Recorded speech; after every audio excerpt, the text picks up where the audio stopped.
Holy shit, buddy. I'm still at a loss for words. Welcome to Straight Betting. Let me see. Do I have my mic hooked up? Okay, I do.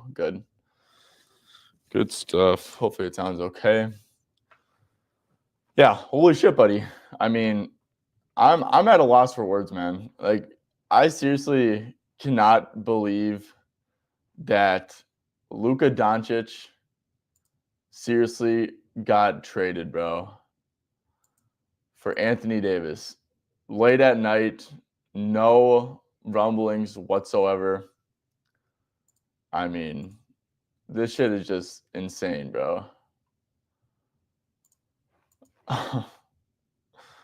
Hold up, guys. Sorry. I only streamed this on Straight Betting. I'm not expecting a big crowd. It's a quiet Sunday. So I do have 2 official plays, and I have like a couple very, very strong leans that I probably will end up making plays. So yeah, guys, it's by myself. It's been a while since I've been by myself, it feels like. But let me see.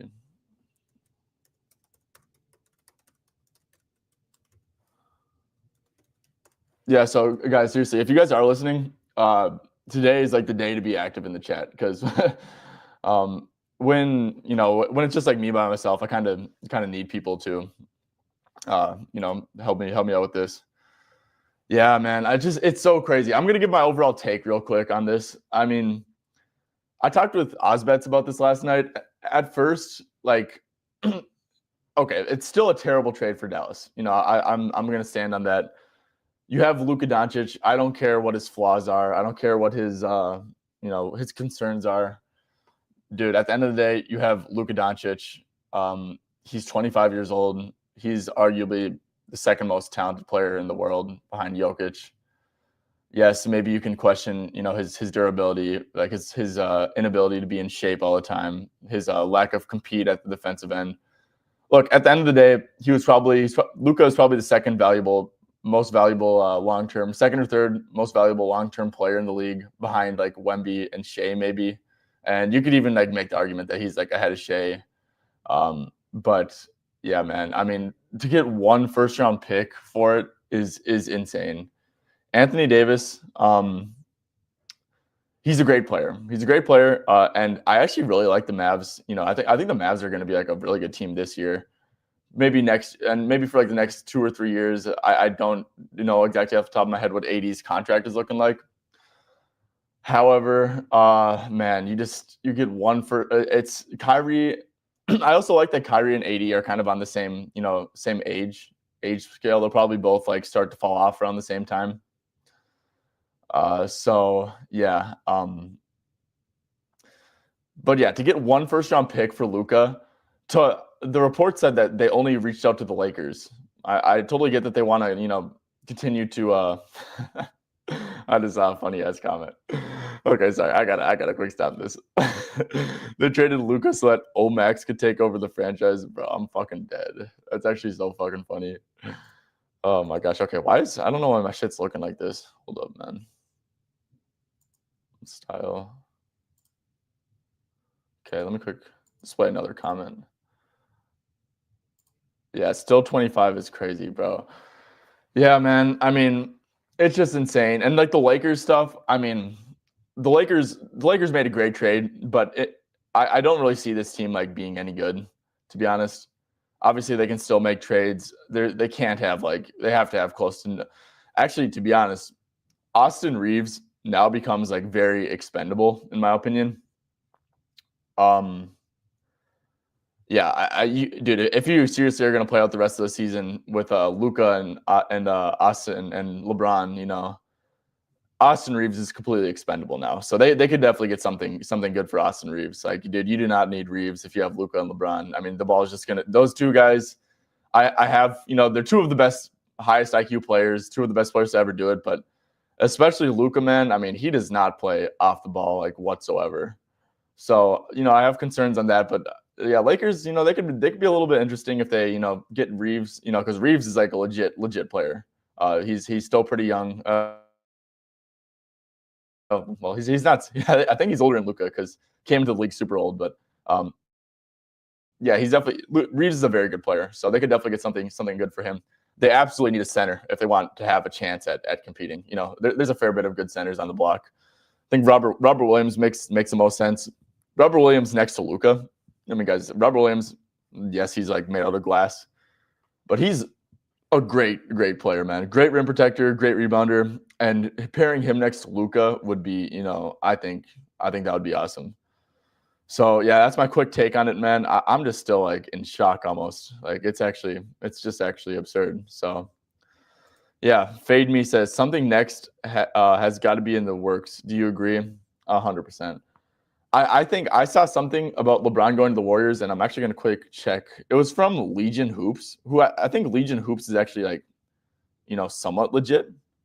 I'd like to see it from like a reporter, but yeah, I'm going to search LeBron Warriors on Twitter and just see if anything pops up, I guess.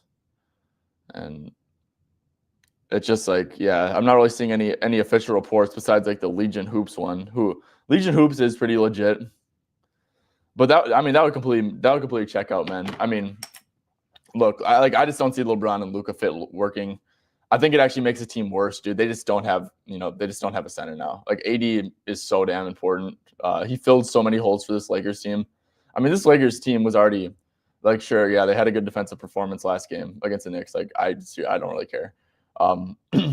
This Lakers team was already like a terrible defensive rating team, and they just traded away Anthony Davis. So yeah, the Mavs stuff is so interesting to me. Like I think that once Lively gets back, I mean, man, like that rim protection is going to be ridiculously good. And I wonder if Gafford, I think it makes sense for Gafford to be expendable too, because I'd rather have, Davis just playing the backup 5 and see what you can get for Gafford too. So yeah, man, I don't know. This stuff's just so interesting to me. Tommaso, how we doing? Happy Sunday. DONCIC, unfortunately, love McDonald. Oh, love McDonald's. Oh, man. Yeah, what a day in the league, man. Stuff like this is like a lot of fun. It's just a lot of fun. I'm definitely going to, spend a lot of time. I'm going to go for a long-ass walk with my dog and just like consume a ton of podcast content on this stuff and, see if anything else is brewing from it. It's going to be a ton of fun. So, yeah. Let's see. Is there anything else on? Yeah, still 25 is crazy, man. I know, dude. Luka, dude, I do kind of get the concerns with Luka, man. Like I said, he really does kind of show like losing mentality signs and stuff. Like just like the complete lack of defense sometimes is really concerning. The need to be heliocentric is a little bit concerning. We kind of saw this with Harden and stuff.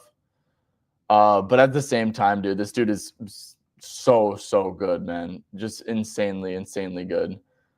As a Wolves fan, man, this dude puts fear to my heart. And for the Lakers to, LeBron's gonna retire either this year, after this year, or next year probably.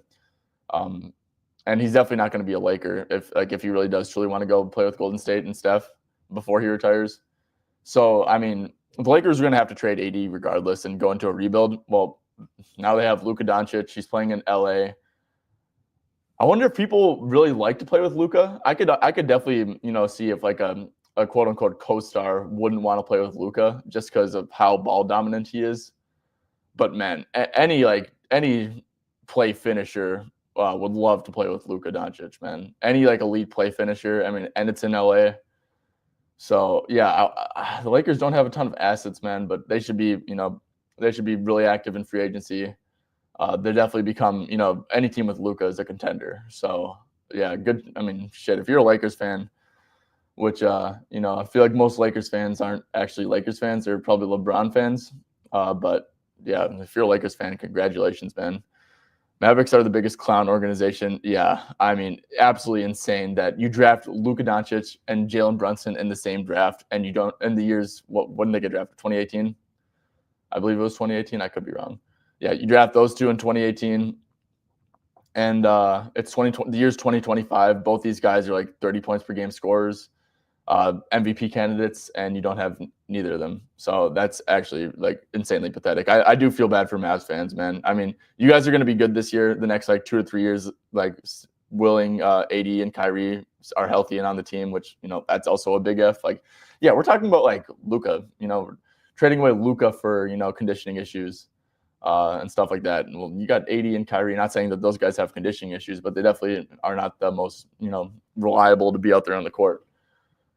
Yeah, and also I do get, if you are a Mavs fan, like, yeah, I mean, if you truly thought that LUKA was going to enter free agency, which like never fucking happens, but I mean, like stars like that, like really never enter free agency. But if you really did think that like he was going to walk and like decline the extension, then I mean, yeah, but it's just such a mistake not shopping him around. The fact that they shopped him to one team and one team that they knew had, no draft capital, that's just insane to me, man. They probably could have. Mikal Bridges went for fucking 5 first-round picks, dude. Luka Doncic could have went for like 8 first-round picks and like 8 first-round picks and like 3 promising young prospects, bro. Like, kind of crazy. But I totally get it, man. They got a good team. They want to compete, but they were okay. I saw the report. I saw that was that they didn't reach out to anyone besides the Lakers.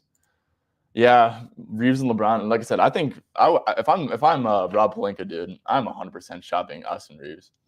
I mean, I could see Luka and Reeves being like a cool little 1-2 punch in the future, but just like I wouldn't want to leave the deadline with Luka, Reeves, and LeBron on the team, man. Because Reeves too, yes, he can play off the ball, but he's definitely like, I feel like he's better as like a, like a number 2, number 3, like where he's going to get his fair bit of on-ball usage and stuff like that. So, dude, it's just like in the minutes with LeBron and Reeves and Luka, Reeves like is not going to get a pick and roll rep. It's like, why would he? So you're just turning him into a pure spot-up guy in those minutes. That could also maybe tank his value a little bit if his play starts to fall off. So, yeah, I agree. If you want to win now, want to win this year, I'd say go for a good center. Also, you could probably just get a good center in general, to be honest. So, okay, yeah, but still, only offering one team is just like insanely dumb, man. Yeah, it's stupid. They can't depend on him defensively. Doesn't fit the current roster. Oh, you're talking about Reeves? Yeah, yep. If you're talking about Reeves, I agree. Like he does not fit this current roster whatsoever. Pirtle, Bam, good luck. Williams, Turner. I'm such a Robert Williams guy, man. And you got to think about the fit next to Luka. You want to have, I mean, Bam, obviously, if Bam's available, like 100%. Luka and Bam would be. You got to get a defensive anchor. Like Luka needs a defensive anchor around him who is also a rim threat, lob threat, and stuff like that. Pirtle, I'm kind of out on that. Miles Turner, I could see it. I don't know, man. I guess Miles Turner, he's a fine defender. I think that as a Wolves fan, man, if I'm the Lakers in the offseason, I think Rudy Gobert. I've always thought that Rudy Gobert would be an absolute perfect fit next to people like to clown Rudy and shit. I've always thought that Rudy Gobert would genuinely be a perfect fit around Luka because Luka's so smart, man, and he's such a good passer. He'll just make offense so easy for Rudy. And there's a weird thing about Rudy is that when he's not being involved on offense, like he's kind of gets disengaged on defense. Like if people are just like literally refusing to pass him the ball, like he kind of starts to, get disengaged on defense, and that's kind of normal for people. You'd like people to not do that, but yeah. Walker Kessler, great rim protection, great rim threat. The thing is, like Walker Kessler, the Jazz. If I'm the Jazz, I'd probably want to keep Walker Kessler around. It's like he's he might be your best young prospect, as sad as it sounds. So yeah, Joel, make it make sense. I can understand it a little bit. I just think that the Mavs fucked up so badly by not. You should just made this stuff public. Say you're shopping him around, you could have got such a better haul. Yeah, Robert Williams, super injury prone. Yeah, you'd want ideally, I think you'd want Robert Williams in like a 20 to 24 minute role, and I think the Lakers, Jackson Hayes is like a 12 to 16 minute role center if he's gonna even be in a rotation. So yeah, I guess you could go small ball with Dorian Finney-Smith. Hey, Luka and Dodo back and paired up. Some good shit. Yeah. Let's see. I've been hearing a return to South Beach. Yeah, I don't think that's happening, bro. I'm gonna be completely honest. I think LeBron's either Lakers or Warriors, and that's it. The Warriors stuff really does make sense, man. I mean, LeBron just like he's like a story time guy, man. I truly think that him and Steph are going to end up playing together at some point. AD is made out of glass. He's been good. He's been better recently, man. Like the last 2 years, I believe it is. Is it the last 2 years? Yeah, I think the last 2 years, I think he's been extremely healthy, which is good for AD. I mean, the league's better when he's healthy. So Kessler off the table. Yeah. The Jazz, you can't just be a straight thrift shop. You got to keep some of your young players there. Okay. Before I get to like your guys' play questions, like I said, guys, if you guys have any comments, LUKA trade, AD trade related, I love talking this shit. So make sure you're dropping them down below. Of course, also, this is a stream where I give out props and shit. So if you guys want to talk props, I know a lot of you guys already did. I haven't got to the questions yet. That's because I've just been talking the trade.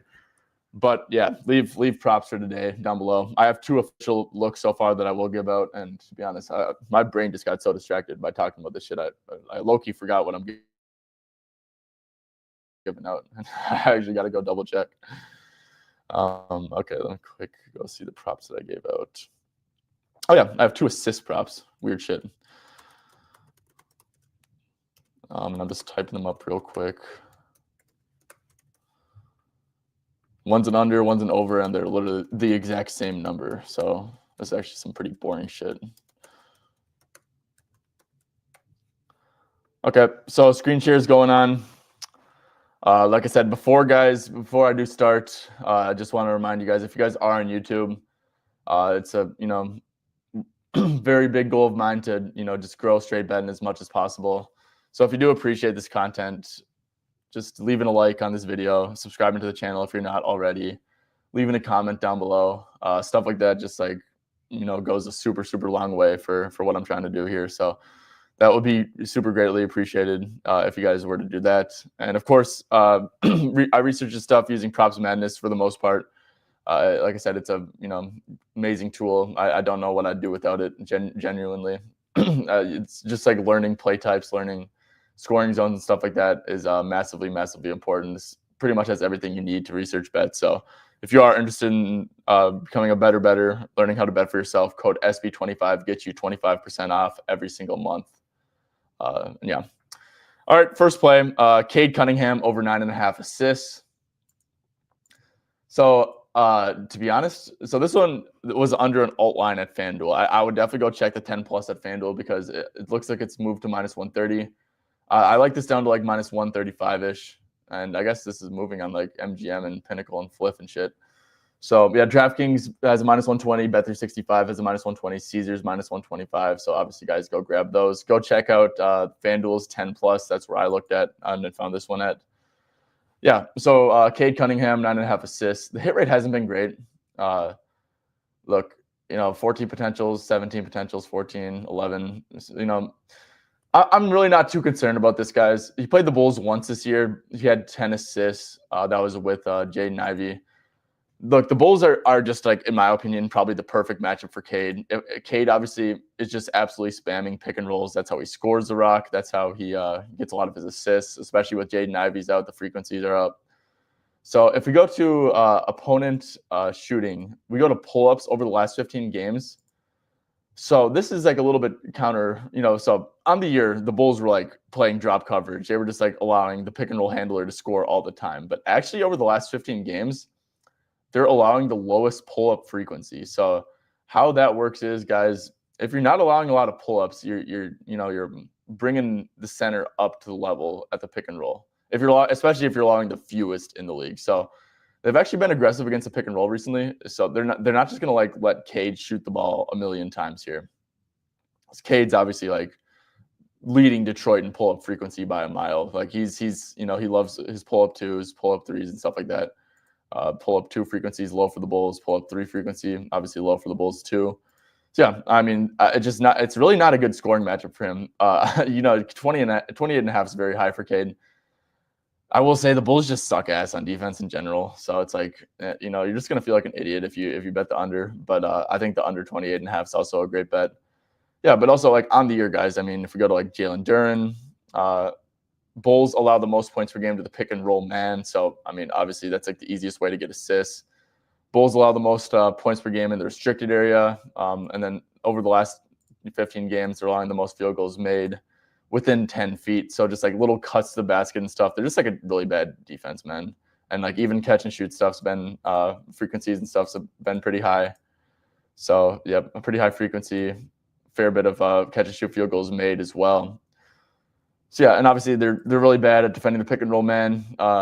This is just like, in my opinion, like the Bulls have always been a great assist matchup this year, just based off of like their pace, their overall terrible defense, allowing a ton of points to pick and roll man. But now they're like not allowing pick and dudes to eat, like they're not allowing ball dominant pick and roll handlers to eat and score a shit ton out of the pick and roll. And now, in my opinion, this is just like a beautiful, beautiful matchup. If we go to like similar player assists versus the Bulls, okay, I'm on Jalen Duren, my bad. Similar player assists versus the Bulls. We saw James Harden had 10, Tyrese Halliburton 13, Trae Young 13. Halliburton only had 8 here, but then Trae Young 13, Cade 10. Van Vliet, who really isn't a similar player in my opinion, but Trae Young, 16, LUKA Doncic 13. So all these like super, super ball dominant guys are just, consistently getting double figure assists. We could even just go by position, which is, a lot. Yeah, because Jrue Holiday's like way different. Let's see, is there like Tyrese Maxey had 9, LaMelo had 9, Malik Monk had 9, DeJounte Murray only had 7. Chris Paul had 9. So yeah, Cade Cunningham, he's averaging 9.2 on the year. His hit rate's a little bit, under 500, but like I said, guys, this matchup is just like so damn good, especially if they're going to take away Cade's pull-up shooting. So yeah, love Cade assist here. All right, do we have any more comments about anything? Oh, bet, fade me. I appreciate it a ton, man. I appreciate that a ton. I hope you like it too, man. I really hope you like it too. Of course, I seriously don't want you guys like wasting any money on shit that's like not good. But yeah, I just think that this props madness, like I said, I would be, dude. To be honest, I wasn't coin flipping shit, but I had like basically no edge besides minutes and like spot games, and like hit rates, until I started understanding play types and scoring zones and stuff like that. Like I was genuinely not a good bettor, but the lines were kind of more soft back in the day. Yeah, so until I understood play types and scoring zones, which it's important to like use like recency filters and stuff too. But yeah, it's fade me. I really hope that this is going to be like worth your money and stuff. But I do really appreciate it. And just like if you ever like have questions about how to use Props Madness, my DMs are always going to be open on Twitter. I'd prefer if you DM my personal account at Tyvan Klinger for that, though. But I appreciate that a ton. All right, second play. This one's pretty easy. Let's go to Clippers versus the Raptors.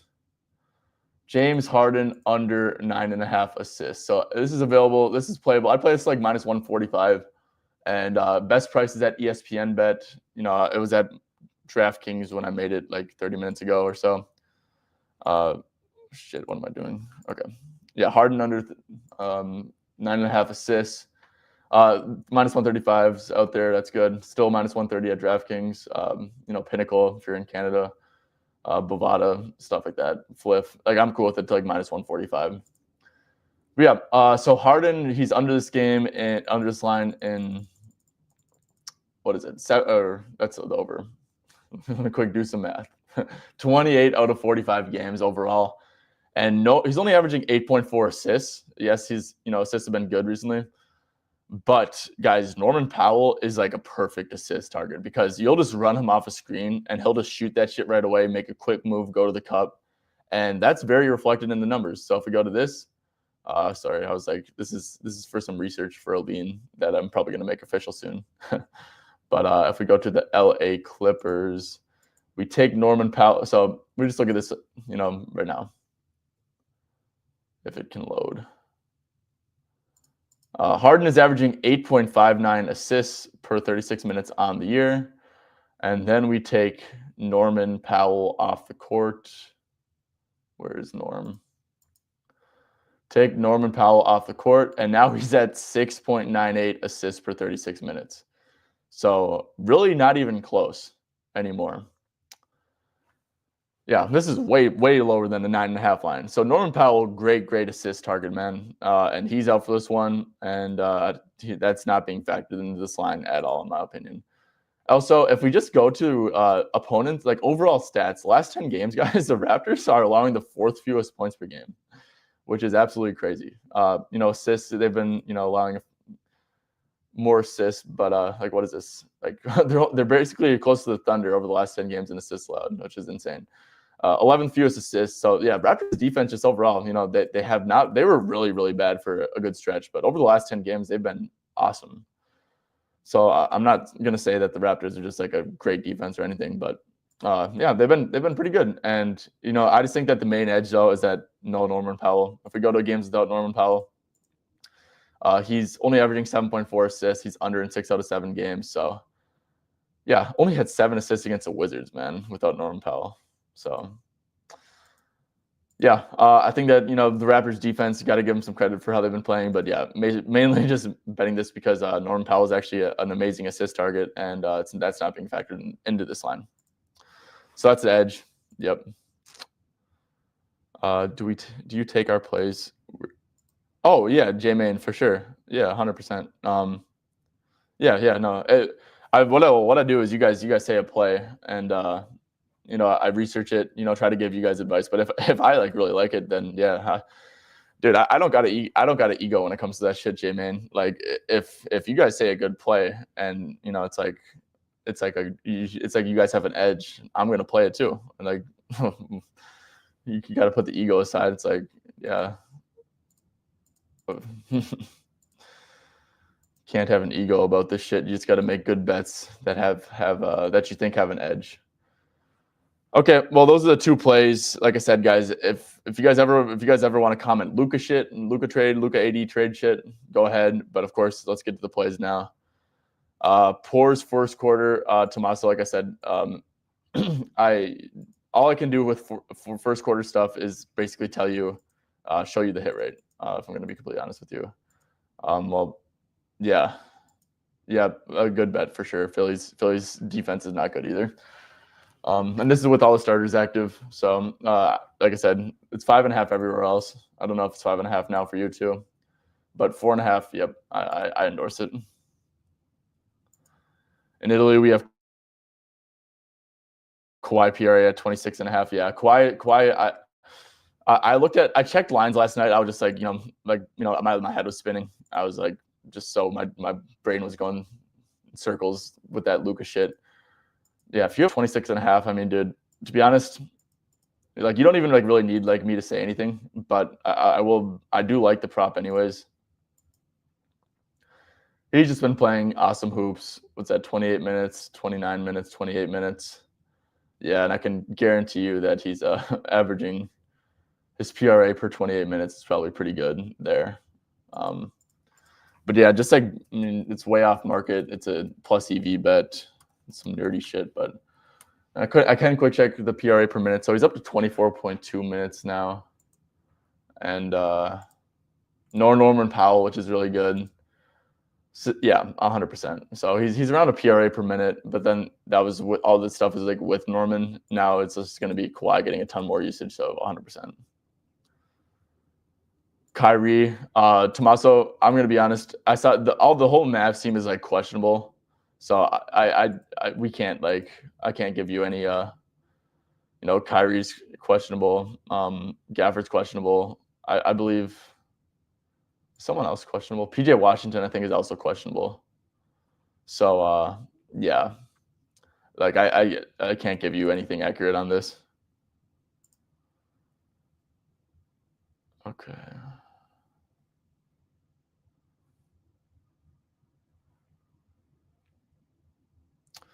Cade rebounds and assists. Yep, fully endorse it. I mean, I'm on his assists, and yeah, Bulls give up a shit ton of rebounds. So yep, I endorse it. During double. Yeah, I mean, that's incomplete. That's complete correlation with Cade assists almost, right? It's like Bulls are terrible versus the pick. Wait, what price are you getting for During double? Pratham, sorry if I pronounced that wrong, but Pratham, if you, I guess I can quick look that up. Yeah, Duran double makes a ton of sense because I actually looked at his PR and it seemed like a little bit high, to be honest. Jaron, what am I doing? Jalen Duran. Let's see, what's that double price looking like? Minus 135. Yeah, that's not terrible. Yeah, I do like it. I mean, it's a great rebounding matchup. Obviously, it's a great scoring matchup. Yeah, I really endorse Duran stuff. He had I mean, if you look at this shit, guys, 15 and 22 against the Bulls this year, which is crazy. And in 30 minutes too. It's not even like he played like 36 minutes or some shit. So yeah, Duran's been good too. I guess he's had so many like clown games where he just gets into foul trouble. The Bulls really don't have like Vooch just goes up soft. Giddey doesn't draw fouls. Io, I don't think draws a ton of fouls. No Levine. I guess we could just like look at this opponent personal fouls. Yeah, the Bulls draw the second fewest fouls over the last 10 games. So, I mean, this should realistically, bro, he's gonna play like 30 minutes, I'd say. If he doesn't get into foul trouble and the game stays somewhat close. But let's say like 24 plus minutes. Yeah, so the hit rate's fine, but it's just such a good matchup, and like I guess the averages aren't great. But he's been in good form too, so yeah, double and FanDuel got a 23.5, which makes it look a whole lot better. So yeah. During double makes sense. Maxi points. So guys, Boston is no longer a wagon for stars over. If you look at this, actually, last 15 games, catch and shoot. So Boston used to be like super low catch and shoot frequency, super high pull up frequency. Just like, but if you look at this, Boston's actually allowing a ton of catch and shoot stuff. Frequency is super high. They've been playing zone. I saw them playing zone, which was like the weirdest shit ever. I'm like, why are you guys playing fucking zone when you have, Derek White, Jaylen Brown, Drew Holiday, Jason Tatum, Kristaps out there defending? Like, it makes no sense. But I guess maybe they're just trying shit. But yeah, they're actually no longer like the cupcake matchup. I will say, I would probably wouldn't play it under because I'm sure that they will just play drop, for some parts of it. But yeah, they've been switching up coverages and stuff like that. That catch and shoot frequency is really high, which is concerning. So yeah, pick and roll ball handler, isolation stuff. There's still going to be a switch heavy team, and limit assists and stuff. But yeah, they've been a little bit weird with they've been playing around with stuff. So I might just stay away from Boston stuff for a little bit. Like, yeah, Kawhi PRA. So the 28.5 is interesting. Like I said, man, it opened at 26.5. I think you might have just lost the value. But yeah, and it's like really not even playable. I guess Fliff.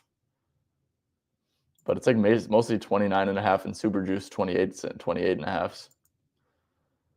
And yeah, there's just not enough data with Kawhi literally has how many minutes? Kawhi has 28 minutes without Norman Powell on the court this year. I mean, he's averaging 45 points. Kawhi, man. But yeah, just not enough data. Like, it's obvious that he's gonna get a usage increase, but actually, yeah, man. I mean, shit. My brain's spinning. I don't know if because he's probably gonna play 28 minutes. I mean, Kawhi's like really coming into form. Like, he's really been good recently. Let's see. So per 28 minutes. So he's averaging 19.2 points per game per 22 minutes. Maybe without Norman, you could argue that it should be like 20.5, 21.5. Raptors defense, like I said, they have been okay. I'll probably get Scotty Barnes on him. Yeah, I don't know. I think you probably just lost out on the value, man. I'm gonna be completely honest. I think the line's now fair. So yeah, unless you have like the 26.5 PRA like Tommaso has, I think that the line's probably not overcorrected, but corrected. Let's see. Io under 22.5 PRA. Yep, Duran double-double for sure. J-Main. Yeah, that's a Duran double-double stuff is awesome. I like it a ton. Io. So they're starting like 4 guards now. I will say something is that the Pistons kind of do pack the paint.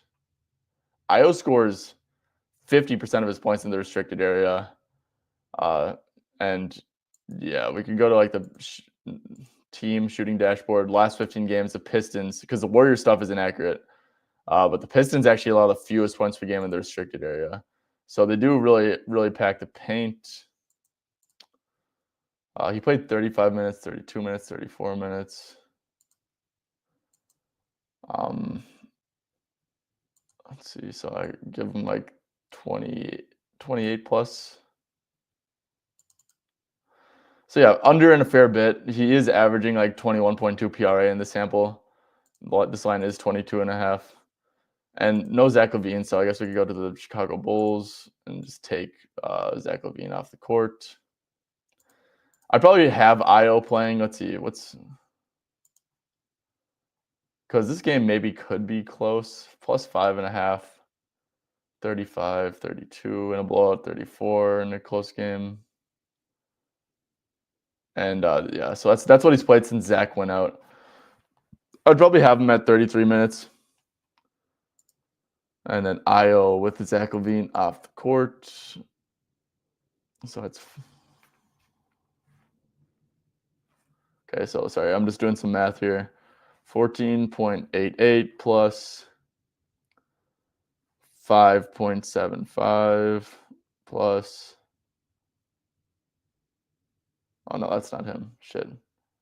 I'm looking at. I'm adding the wrong people. Okay, 14.45. Sorry guys, I'm probably boring the shit out of you. 14.45 plus 4.41 plus 6. And then divide that by 36 and then multiply it by 33. So that puts him right at 22.7. This line's at 22.5. Like I said, I guess you could make a fair argument that it's not a good matchup. Bulls or Pistons are pretty good in transition. Io reliant on that, pretty good against spot up, reliant on that as well. Maybe going to get a little more pick and roll reps, but he's also reliant at scoring in the restricted area. So yeah, maybe it should be like 21.5. But yeah, it probably should be like 21.5, I'd say. So I don't think I personally don't think there's enough edge to play it. We should go undefeated today, fellas. Trust each other, cap. Yes, sir. Yeah, Duran double-double. Everyone's saying that. Yeah, it's a great bet. I like it. Chicago gives it up to centers. I don't really think that matters a ton, man. I don't really like assists versus centers. It can make sense. Actually, yeah, maybe.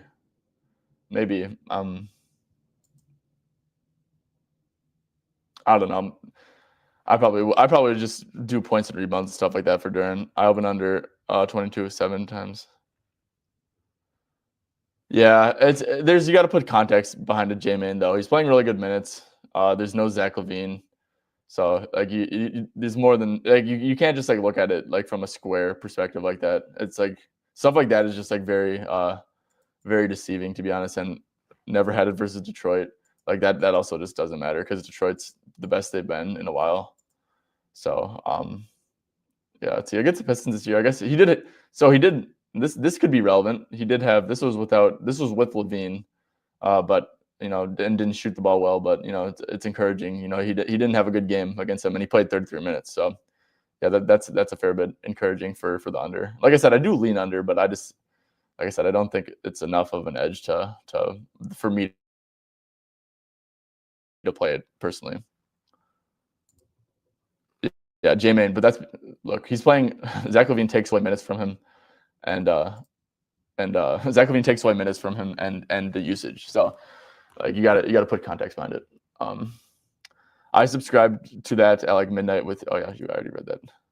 As a Knicks fan, Flo's analysis on Hart assists was so sharp. Yeah, no, Flo was absolutely fucking cooking yesterday, dude. I tailed him on LeBron threes. He put me on with a winner. Dude, he was absolutely just cooking, bro. Not gonna lie. I think that like literally all of his leans that he said or plays that he gave out came through. I'm not completely sure. I think I wonder if DeAndre Ayton got that double. But yeah, all the leans, especially that he was saying, like really came through. So let's see, Ayton. Okay, wow, that sold. But yeah, no, Flo was absolutely cooking yesterday. I really want to. We were talking yesterday, and we're definitely gonna do that again. So yeah, J-Main, I like this a lot too. Yeah, I like Cade under 28.5 points. I'm on his over 9.5 assists just because, you know, in my head, like the Bulls just like are like a really bad defense, and you know, just I know I'd be like actually just so mad at myself if I faded Cade and like I was just watching like a layup line. But yeah, in theory, like Bulls have been taking away pull-ups. That means that they've probably been pretty aggressive on the pick and roll. And I mean, 28.5 like it's a very high line for Cade. Even you take away without Jaden Ivey. Wow, he's been over an 11 out of 18. I was not expecting to see that. But like I really don't care, to be honest. I do agree. I like he's under 28.5 points too. Yeah, fade me for sure. I like it too. Let's see. We can, you know, his minutes have always been a little bit weird, like 22, like randomly. So his minutes have been inconsistent 100%. But if we just go to like on the year, I mean, hit rate is still really, really good.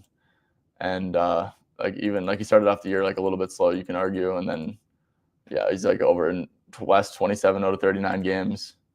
Yeah, Bulls have been giving up the catch and shoot stuff. They give up above the break threes. Really bad against off ball screens. They are really, really bad in the paint too. Like Beasley, like bro, this dude is. They're bad against catch and shoot stuff, but they're like literally the worst at stuff in the paint. So if I was gonna, I only like to attack overs on one person on each team. Like I don't like to have two, unless it's like a playoff game or some shit, and like I really, really can break down shit. But especially with points, I only like to bet over points on like one player. And I would probably have it be a more so paint dominant guy just because Bulls literally allow the most points in the paint. So I do like Beasley stuff, but you know, if you get like a random like big game from, you know, like a Tobias, who I think is actually in a good spot too, like a Duran, you know, an Asar, who I think is in a great spot. I think that you know, that could maybe get a little bit dicey, but I do tend to lean over with you here. I actually don't like this, Tommaso. I like Giannis over points here. If we go to this is like a super strong lean, and I'll probably just give a quick game breakdown in a couple minutes on Memphis and Milwaukee. But I don't like this because if we go to head to head, he scored 37 against them. The Bucks lost by 23. So in a blowout, they really schemed against Dame. I mean, Damian Lillard, guys, does not score 4 points without aggressive scheming against him. So I'm probably going to end up playing Dame's under just because, you know, I think Giannis's over points is, you know, fairly priced at 32.5. Don't think there's much value there, but I think this is going to be a big Giannis scoring game. And if that's the case, I really just don't want to bet his assists. Let's see. He did have 10 potential assists, but like I said, I lean over his points on 32.5. And if that's the case, I'm not going to want to touch his assists. What's the two plays? The two plays are Cade Cunningham under or over 9.5 assists, and James Harden under 9.5 assists.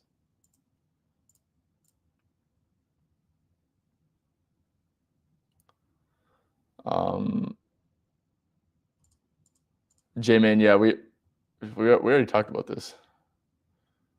Yeah, I like Duran double. I need to replay this. Yeah, for sure. Yep, Rain, this is a really good bet. I was looking at it. Look, it's not widely available enough, and like the two books at it, like Bet365, DraftKings. So I'm just not going to make it an official play, but you know, like I fully endorse you guys playing. Like if there was like multiple prices at minus 130, I would definitely make this an official play, especially without Bobby Portis. Yeah, but Rain, I do highly recommend you guys to play Brook over 1.5 threes minus 130 if you can play it at Bet365. Ooh, Lonzo under. That's interesting. So Lonzo's basically just a catch and shoot guy. You can go to Chicago at Detroit. Lonzo Ball basically a pure catch and shoot guy nowadays. Oh yeah, 52% of his points come from spot up. On the year, Detroit's pretty good against spot up, but the thing is, they're just like, they're really bad at above the break. Like, they allow so much above the break threes. They're a massive paint jump shot funnel. The Pistons are, I believe. Like, they're just allowing nothing in the restricted area. I guess catch and shoot frequency. Yeah, Pistons pretty high catch and shoot frequency. The makes, I guess they haven't really been allowing a lot of makes. Or no, I'm looking at it upside down. Been about average in makes, but I care more about frequency, to be honest. I guess Lonzo will probably take a few pull-ups, in the pick and roll, especially without Levine. Let's see.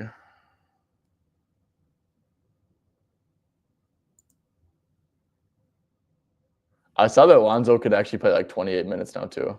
So Lonzo's a guy that's going to play his like minutes that are going to be safe. Look, he doesn't have a good hit rate, but I think it's just like a fair set line, to be honest. What's his threes at? 2.5.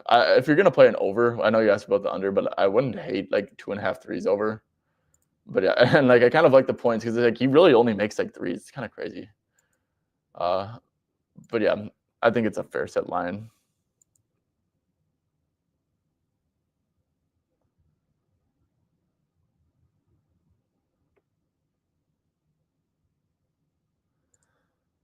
Yeah, yep, I agree. Over 2.5 threes. Yeah, I don't mind it. I guess we could.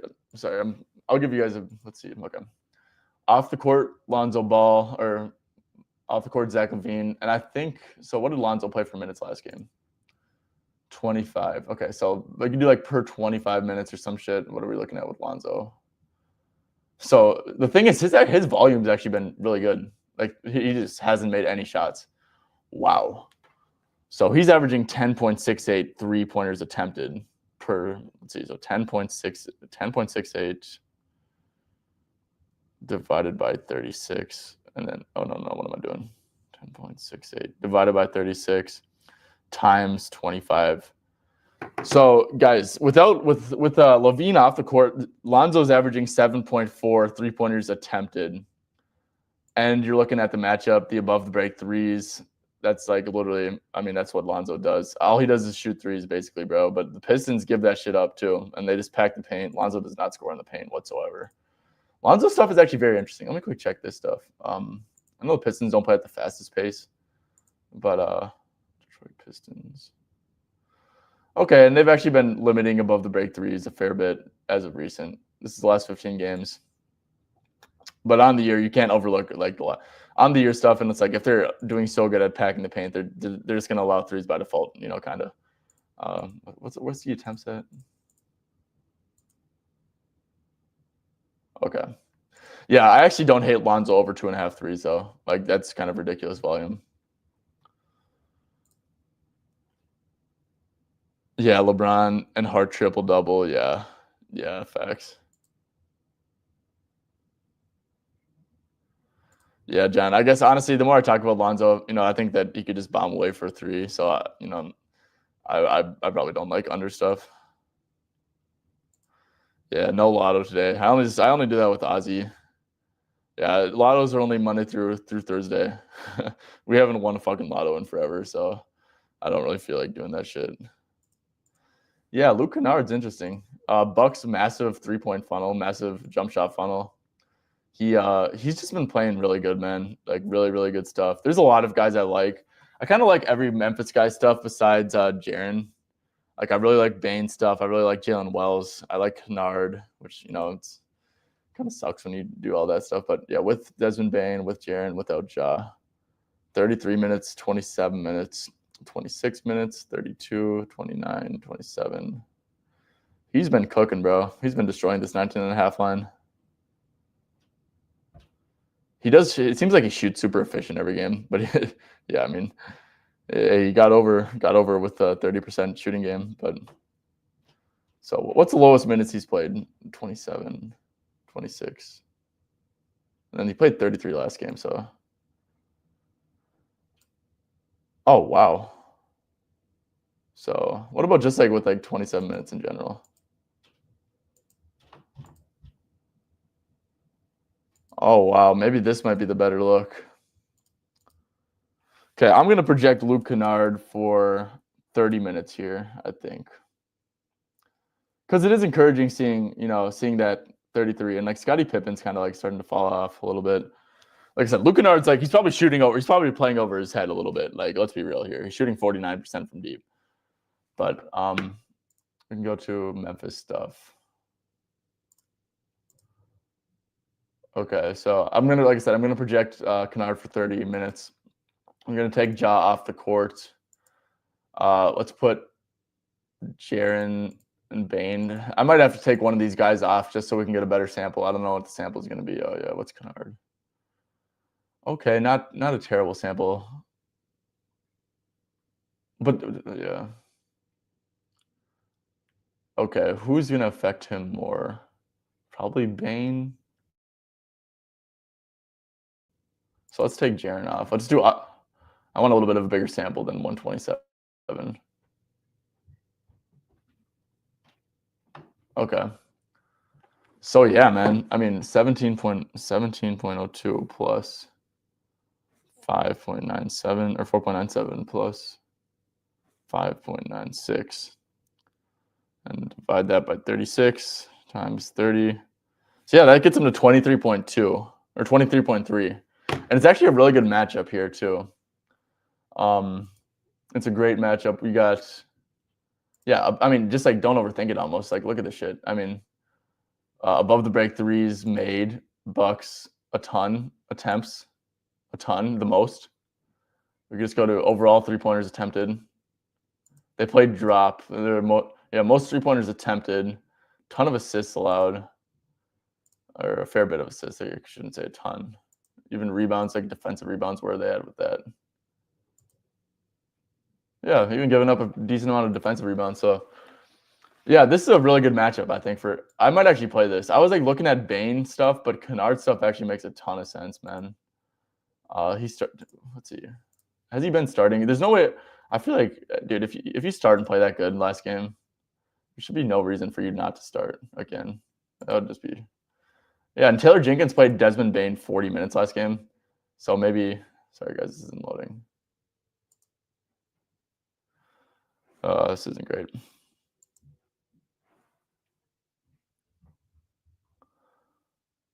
Okay, so we started the last game. Okay, I think so, yeah. He's only started a few games all year.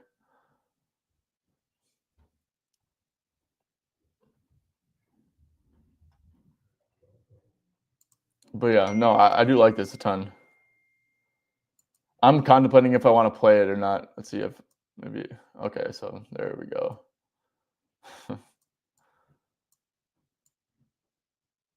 Yeah, this is a really good bet, though. This is a really good bet.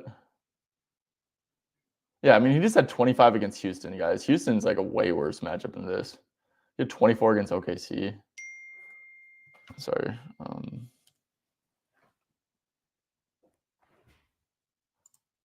He said filter without John Smart for hit rate.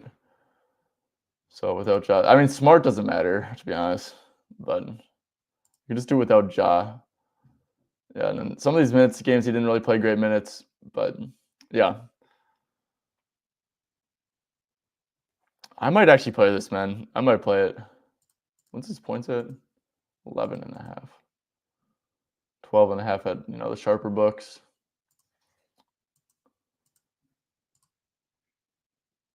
No, yeah. I think I'm going to make this fuck. I don't know. Because I really like Desmond Bane stuff, too. And I like Jalen Wall stuff. It's tough. I'll think about it. It's a really good look. How long are you streaming it for? I feel like I'm in the right place. How long are you streaming? Oh, yeah, I'm streaming. I don't even know. I might go for like an hour 15 today, so like 20 more minutes. But yeah, Alex said Pirtle. Oh wow, had 14 potentials versus Chicago. Holy shit.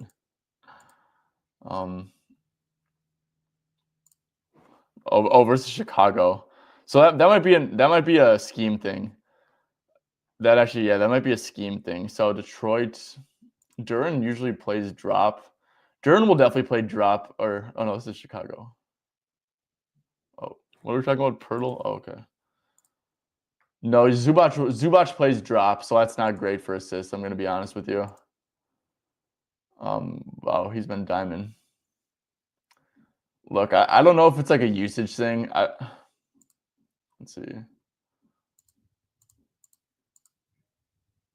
Yeah, I'd lean over. I will say I think that this is more of a scheme thing, but that also makes sense because someone did mention Duren assists, and yeah, that means that they're playing up in the pick and roll, then they're passing it to the short roll guy, and then the short roll guy is making a pass to a shooter or something like that. So Duren, I'm not sure if Pirtle's actually a good passer. I'm not sure Duren's gonna do that, but yeah, someone said Duren assist, and maybe that could actually make sense then. So, and I hope that's not the case. I hope Duren just like goes up with that shit and makes it. But Middleton stuff, I looked at his stuff. I really wasn't the biggest fan of it, to be honest. I mean, Spurs matchup was really good. He shot way over his head. I mean, 8 for 9. He got shut down against Portland. He's really inconsistent. Jazz, great matchup. Memphis plays way too fast for Middleton, in my opinion, dude. Middleton, like, look, Memphis, I think you have to be a transition player for me to take you over. And if we go to player transition frequency, let me quick refresh this. Hopefully it doesn't take forever. Okay. Yeah, I think you have to be a transition player. Chris Middleton, he's not at all. Got to be. So like, I think it's like Giannis and the snipers who have good over spots here. Like Giannis, like the Torian Princes, the Gary Trents. Because if they're gonna take away Dame, and then let Giannis cook, so it's like, yeah, I think Giannis has a great Giannis over spot and a great Torian maybe, and then Gary Trent. But yeah, Middleton. Look, Memphis so much of Memphis's game is like literally not in the half court because they just play so fast. So yeah, I don't know. I'm really not the biggest fan of this one. Can you check Vooch 1.5 3-pointers made schematically? I feel like it could be easy versus Duren drop. Yeah, well, let's check it out.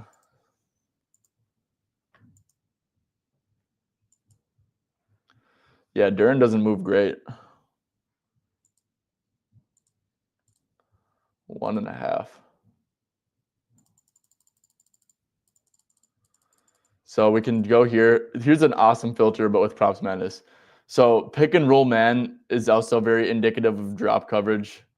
So like a lot of like points there, like pick and pop stuff to the pick and roll man. So let's filter Vooch out versus play type, the pick and roll man. Let's do like bottom half of the league teams. Okay, so it's still only at 15 out of 27. Maybe we could filter a little bit more. Yeah, so you're playing a little bit of juice, but yeah, on paper it makes a ton of sense. Holy shit. Okay, we can go head to head. Vooch did have 6 threes. He got up 8 threes. Yeah, no, I fully endorse it. Especially like I said, it's tough with these 3-point made props because the juice is all over the place. But if you can get that minus 130 at 365, 100%, I like it. Yeah, I agree. They're always really random. Yeah, Con, for sure. Con, I think this makes sense too. It's just also like, I don't like the spot for Jaren to score at all, dude. Like, he has brutal matchups.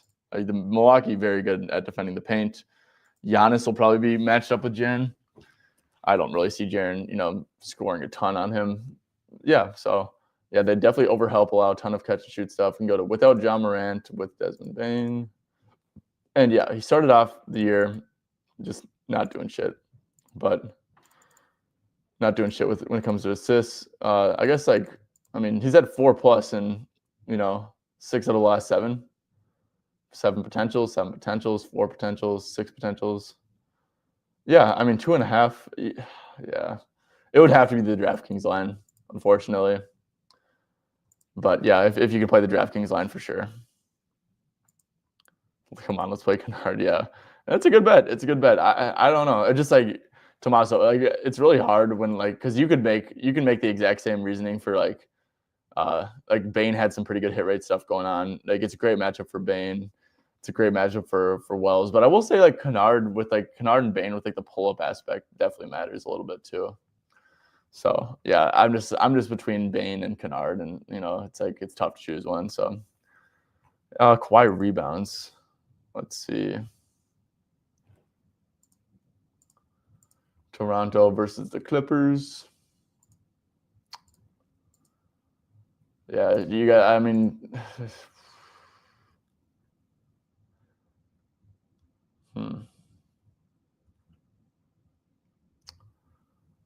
I would think that Kawhi guards Scotty Barnes or RJ Barrett, which maybe not great for rebounds. Rebounds are kind of tough to bet. Zubac also should be in a drop just because Raptors really don't have pull-up shooting at all. But if we go to Kawhi per 28 minutes and just quick see if there's an edge. There's a lot of juice on it. 28 divided by 24.2 times 4.3.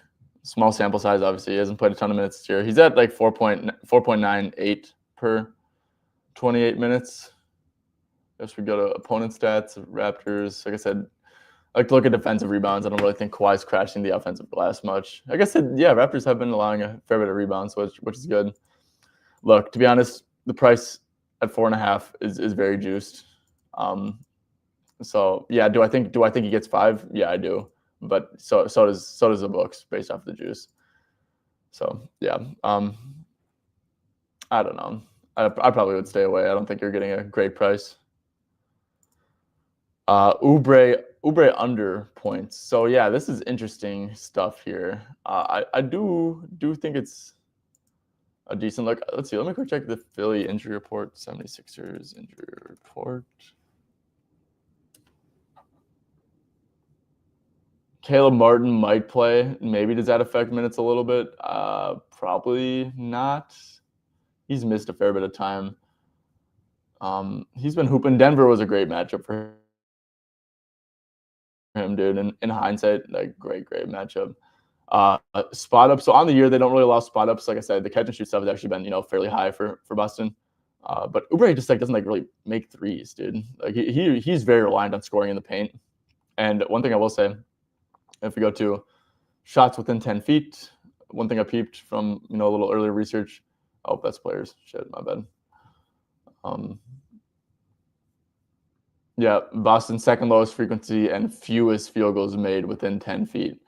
So bad matchup for Oubre for sure. I actually think this is a really bad matchup for Kelly. Now we got to do with Maxey, without Embiid, without PG, without Jared McCain.